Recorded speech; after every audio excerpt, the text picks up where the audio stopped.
Welcome to Reality Tea Times 2, the podcast where we discuss all the trash reality TV we love to hate. I am Tanika, and today we are going to be discussing Sister Wives. It's just me today. We'll get Letitia back next week. But before we do, I just want to do a quick announcement. Because I realized that I did forget to finish up Golden Bachelorette. So what we're going to do, I'm not going to do the fantasy suites because the big thing was Pascal leaving. So I will talk about that, but I'm going to be doing one big episode to talk about that Pascal leaving, Men Tell All, as well as the final episode. So you'll be getting one full episode for Golden Bachelorette. That's what we'll be doing. So you'll get that at some point. Probably early next week is what I'm thinking, but we'll see how that goes.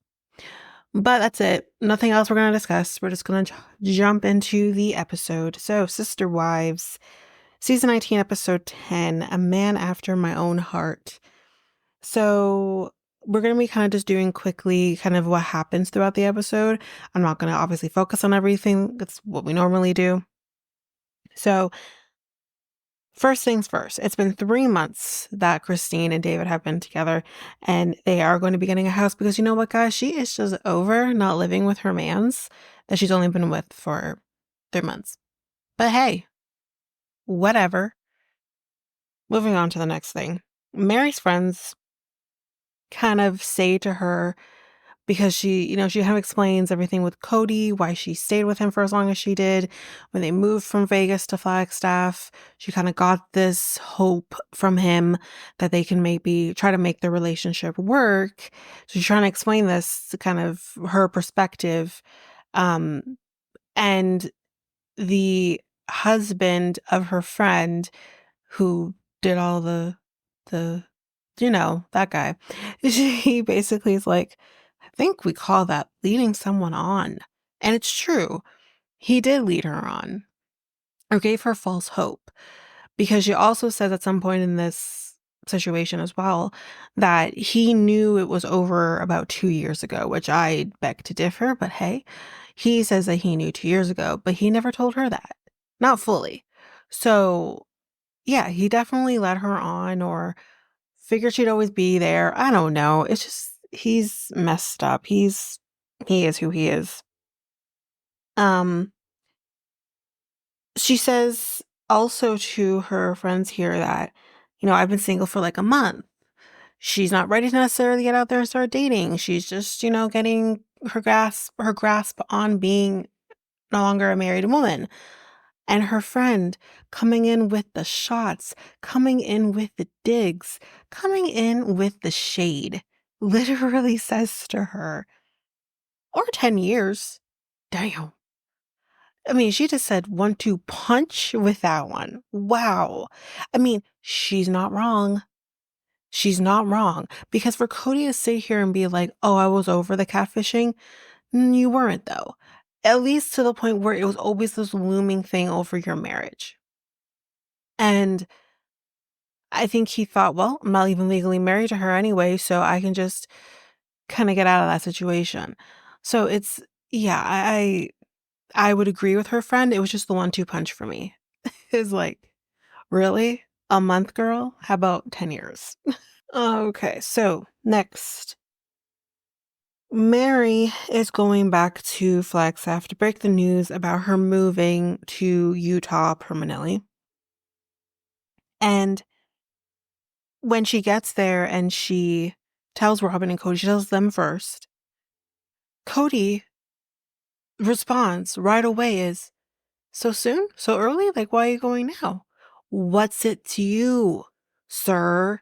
You literally don't want to be with her. She's now going to go live her life. You can't be Hannah Montana, have the best of both worlds. You can't. I'm sorry. You chose this life. So Meri's going to go ahead and choose her life now. You don't get to be here and be like, oh, so early? What the hell? For those people who are on Twitter, of course, I've already posted it on the other socials as well. I did a tweet or an X. What do you call it these days? Whatever. I did one. And when we have the coming up on, and he's like, um, what was it that he said? It was something around the lines of, it's like hurting him that whatever that didn't work out, or we had something beautiful or something like that. And I did a meme of that. Um, and I'm telling you, the post blew up. There's been over 3,000 views, almost 100 different people have liked it, which is, for me, that's blown up. It's blown up. And because it's true though. It's like, really, sir? You're really gonna sit here and say what you have was a beautiful thing, or you had a beautiful thing with her, but you're literally out here telling everybody, never loved her, we didn't have a great marriage, this, that, and the other, and it's like, which is it? Because I'm confused as to where you stand in all of this. Anyway, he said that's so early. Robin is like, I thought you were gonna be like moving in June or July. And Mary's like, oh no, no, no, no. She says her lease is up in June, but she kind of wanted to get it done before that. So it's like, yeah, duh. She's barely there anyway. I mean, I'm gonna assume here. I mean, I don't know how Flagstaff is all year round, if there's snow all year round or whatever. But I'm gonna guess this is about February, March, maybe early April. It's definitely not May. And yeah, sure, that's earlier, but like everything is working out for her where she wants things to be at the B&B. So like, why wouldn't she just go now? Why wait for the lease to be up? Anyway, Meri at this point then asks Kody, like, can you load the truck up for me with all of the furniture and everything? He's like, sure. She says, do you also mind driving the truck down to Utah as well? He says, sure. And she comes in with another 1-2 punch. We're just coming out with 1-2 punches in this episode, because she says, see it as my severance package. Shit. That's a good line. That's a good line. I'm going to store that away for later. That's a good line.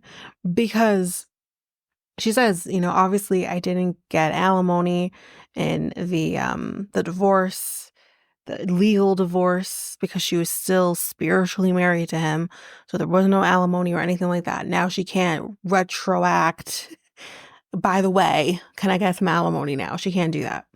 So she's like, this is the least he basically can do, is to drive my shit to Utah, and that is my severance package.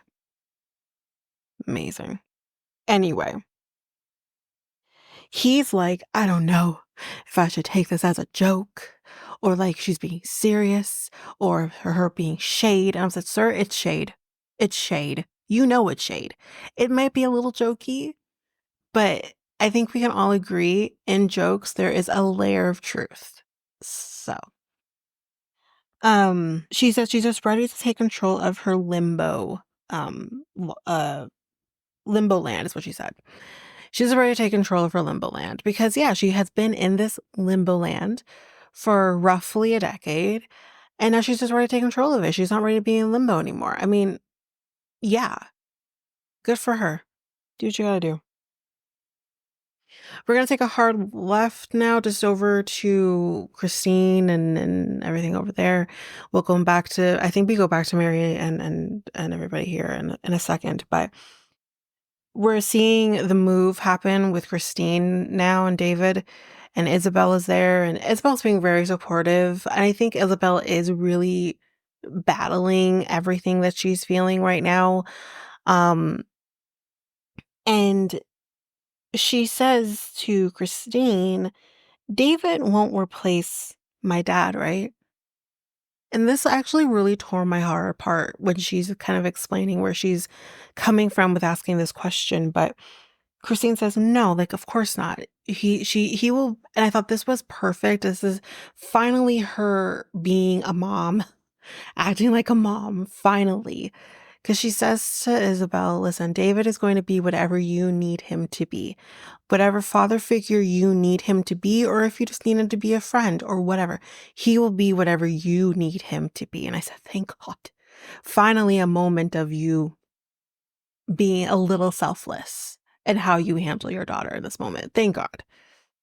There's a hope after all. But Ysabel kind of breaks down here because she says, I see the relationship that David has with his other kids, and I want to have that relationship with my dad. So it's like she doesn't have the relationship she wants with him, with Kody, obviously, but she still wants to protect the space from when that can happen. She wants to protect it. She wants to protect her dad's feelings. She wants to protect that space in between them that she wants filled by him and her in their relationship. She's trying to protect that. And it's so heartbreaking because this poor girl is dealing with the breakup of her family, the non-existent relationship she has with her dad, and this new guy coming in and, her having to battle that. She has so much kind of going on in her mind right now. And it's heartbreaking. And it's in these moments, like, I don't know how Kody can watch that back and not want to just be what he needs to be, not just for Ysabel, but for all of his kids right now. And as we know, this family is going to go through more turmoil in the coming months. So it's heartbreaking. It really is. Broke my heart for her. Meri, never back over at them. Meri tells the kids that she's going to be moving. And of course, Solomon and, is it Ariella? What's her name? That's her name? Whatever. They're like, oh, why are you leaving?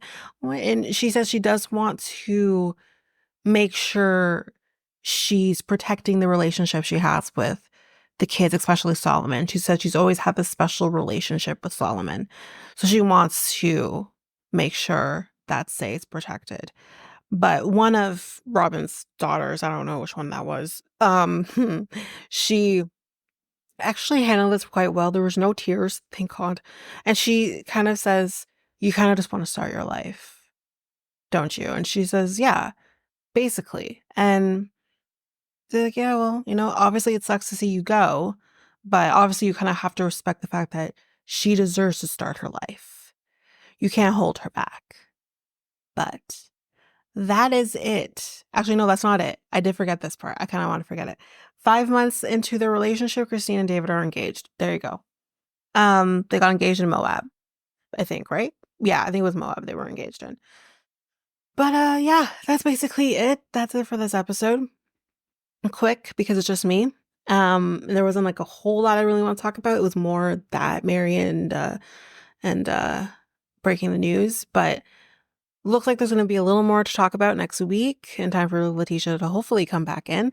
But yeah, that is it for this episode. Well, for Sister Wives, I do want to add this here at the end here. First of all, next episode you'll be getting is Below Deck Sailing. We're back at it. And second thing, again, I didn't really talk about in the beginning, but just as a reminder, going to be off for Christmas during December 11th and January 15th. If you want more information, that is all posted on the socials as well. If you want a more in-depth, you want to hear it, it is in the beginning of the episode for Toe, which was 500 Days of Bummer. It's in the beginning part of that episode. Everything is there as well as to what you can expect for the time off. But yeah, that is basically it for this episode. So if you like what you heard, please rate, review the podcast on either Apple Podcasts or Spotify. Also, don't forget that you can also share us with everyone in your life if you really love this. And I do want to read those reviews. I'm definitely getting 5-star ratings, but I want to read those reviews. So send me those reviews and I will read those 4 and 5-star reviews on the podcast. Also, we're on every one of your favorite podcast apps, every one of them, including you can find us on YouTube at Reality Tea Times 2. If you want to connect with us, you can do so by going to either Facebook or Instagram at Reality Tea Times 2. You can also find us on Twitter, TikTok, Reddit at Reality Tea Times 2 Pod. We also have our email, which is at realityteatimes2 at hotmail.com. Definitely want to hear from you guys. And we also have our new website where you can listen to all of these episodes. You can review the podcast on there as well.